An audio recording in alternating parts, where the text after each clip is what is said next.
November 1962.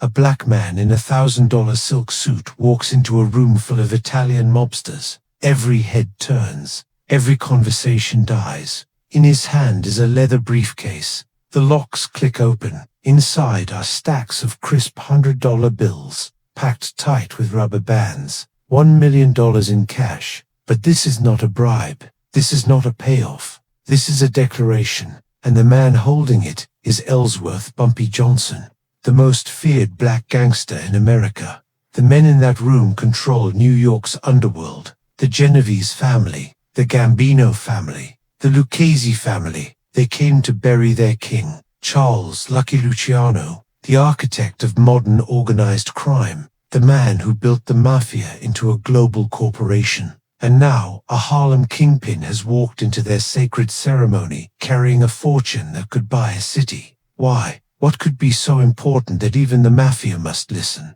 But here's what nobody knew. That briefcase is not just money, it is leverage. And Bumpy Johnson is about to use it to change the balance of power forever. The funeral is held in New York. Even though Lucky Luciano died thousands of miles away in Naples, January 26, 1962, he collapses at Capodichino Airport after a heart attack. Just as he is preparing to meet a movie producer, the irony is cruel. The man who ruled the underworld for 4 decades dies while planning a Hollywood film about his own life. His body is shipped back to America. Every powerful gangster in the country is expected to attend. But when Bumpy Johnson steps inside, the tension becomes electric. A black gangster in an Italian Mafia funeral is not just unusual, it is dangerous. But Bumpy does not hesitate. He walks forward, slow, calm, like a man who already owns the room. But who is this man who dares to stand among the most ruthless mob bosses on earth? Ellsworth Raymond Johnson is born in 1905 in Charleston, South Carolina. His childhood is violent. His older brother is accused of killing a white man. He is nearly lynched. The family sends young Ellsworth north to Harlem to save his life. Harlem in the 1910s is exploding with opportunity and danger. Jazz clubs, speakeasies, numbers, rackets, street gangs, and a ruthless black woman runs it all. Stephanie St. Clair. They call her Madam Queen. She runs Harlem's numbers racket like a Fortune 500 company. Millions of dollars flow through her operation every year, and she needs enforcers. Men who will break legs, collect debts, kill if necessary. Bumpy Johnson becomes her most trusted lieutenant. He is short. He has a large bump on his head from childhood, giving him his nickname. But his eyes are cold. His mind is sharp. He reads Shakespeare and listens to classical music. Then he walks outside and orders executions. By the 1930s, Bumpy controls most of Harlem's gambling and protection rackets. But the Italian Mafia wants in. Dutch Schultz, a vicious Jewish gangster allied with the Italians, tries to muscle into Harlem. Schultz starts killing black numbers runners. Bumpy fights back. Bodies drop on both sides. The streets of Harlem become a war zone. But here's what nobody knew. While the bullets are flying, Bumpy is secretly negotiating with Lucky Luciano. Luciano is nothing like Schultz. He is not emotional. He is not reckless. He is a businessman. He sees Harlem not as territory to conquer, but as a partner to exploit. Bumpy sees the same thing. A deal is struck. Bumpy controls Harlem. The Italians get a cut. Violence stops. Money flows. And a black gangster is now doing business with the most powerful mafia boss in America. But was this respect, or something far more dangerous? Lucky Luciano is born Salvatore Lucania in Sicily in 1897. He grows up on the streets of New York. By his 20s, he is running heroin, prostitution, and gambling. But his real genius is organization. He eliminates the old mafia bosses and creates a national crime syndicate. 5 families in New York, a commission to settle disputes, rules, structure, profit over blood. Even when he is sent to prison in 1936, his power does not fade. During World War II, the US government secretly works with him to secure New York's docks. In exchange, Luciano is deported to Italy. But from there, he runs a global heroin empire. and Bumpy Johnson becomes his Harlem connection. In the 1950s, heroin floods American cities. Much of it comes through Italian networks. Harlem becomes one of the biggest distribution hubs. Bumpy oversees it. He makes millions. The Mafia makes millions. And a strange alliance forms. Italian mobsters who once hunted black criminals now protect one. But here's what nobody knew. This partnership is fragile. One wrong move could trigger a race war in the underworld. By 1962, Lucky Luciano is gone, and every mafia boss is watching for weakness. Power vacuums mean blood, and Bumpy Johnson knows it. That is why he comes to the funeral. That is why he brings $1 million. The church is filled with black suits and cold eyes. Vito Genovese's people, Carlo Gambino's people, men who have ordered thousands of murders. Bumpy walks past them like they are invisible. He reaches the front. He opens the briefcase. The cash gleams under the lights. The room freezes. Some men reach for their guns, but Bumpy raises a hand, calm, respectful. Deadly Dot, he speaks. But what he says next will shock them all, and it will make every mobster in that room bow their head. The room falls silent. Every mobster's eyes lock on Bumpy. What he does next will become legend. Bumpy Johnson just walked into Lucky Luciano's funeral carrying a leather briefcase filled with $1 million in cash, and the most powerful mob bosses in America are staring at him in stunned silence. No one knows if this is a tribute, a threat, or the opening move of a war. The air in the room is thick with suspicion. Fingers twitch near coat pockets. Old enemies stand shoulder to shoulder, waiting to see if Harlem's king is about to insult the Mafia on the day they bury their godfather. Every second feels like a lifetime, because whatever Bumpy does next will echo through the underworld for decades. Bumpy slowly closes the briefcase and steps forward toward the casket. His shoes click against the marble floor, each step sounding louder than a gunshot. The casket is covered in white flowers and Italian wreaths. Lucky Luciano lies inside, dressed in a dark suit, his face frozen in the calm of death. Bumpy stops inches from the body. He looks down at the man who once ruled the criminal world. Then he opens the briefcase again and begins to lift the money out, brick by brick, stack by stack, laying it gently on the edge of the casket.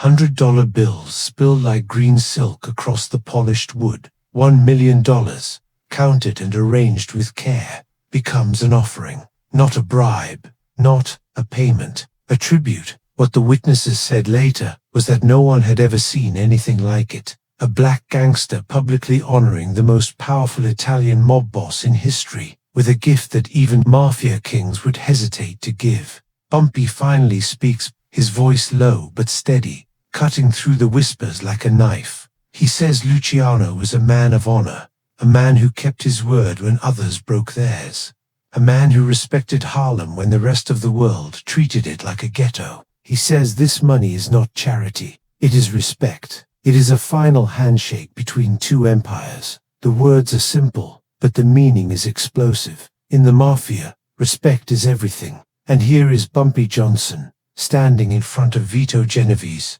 Carlo Gambino, and dozens of their captains, declaring that he is an equal, not a subordinate. But here is what nobody knew. That $1 million also settles old debts, silent promises, and years of backroom deals that only Luciano and Bumpy ever fully understood. The reaction is immediate. Vito Genovese, the man who once betrayed Luciano to take control of the Mafia, stiffens in his seat. Carlo Gambino watches with narrowed eyes, measuring every word, every dollar. No one moves, no one speaks. In the Mafia's unwritten code, a tribute like this cannot be refused without dishonoring the dead. And dishonoring Lucky Luciano on the day of his funeral would be unthinkable. One by one, the mob bosses lower their heads. Some cross themselves, others simply nod. What the witnesses said was that it felt like the room had shifted, as if gravity itself had changed. For the first time in history, a black crime boss had forced the entire Italian Mafia to acknowledge him in their most sacred space. In the days that follow, the story spreads through New York's underworld like wildfire. Bumpy Johnson walked into Luciano's funeral and made the Mafia bow. Some say he bought their respect. Others say he demanded it. But the result is the same. Harlem is suddenly untouchable. Italian crews who once tried to muscle in quietly back off. Drug shipments are routed through Bumpy's people without interference. Numbers rackets operate without fear. And anyone foolish enough to challenge him disappears. What the witnesses said from the streets of Harlem was that something had changed. Bumpy Johnson could now walk anywhere. Italian clubs, mafia meetings, even the most guarded social clubs of the five families. Doors opened when he arrived. Guns stayed holstered.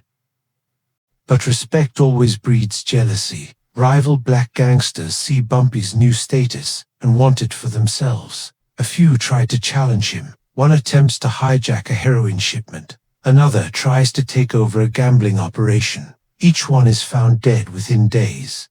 Quietly, efficiently. The message is clear. Bumpy's alliance with the Mafia is not just symbolic. It is deadly. And the Italians honor their side of the bargain. No one interferes. No one retaliates. Harlem remains Bumpy's kingdom. But here is what nobody knew. The FBI is watching everything. Federal agents have files on Bumpy Johnson thicker than phone books. They know about the funeral. They know about the money. They cannot prove what it means, but they understand its significance. One memo describes the gesture as a display of unprecedented influence over organized crime.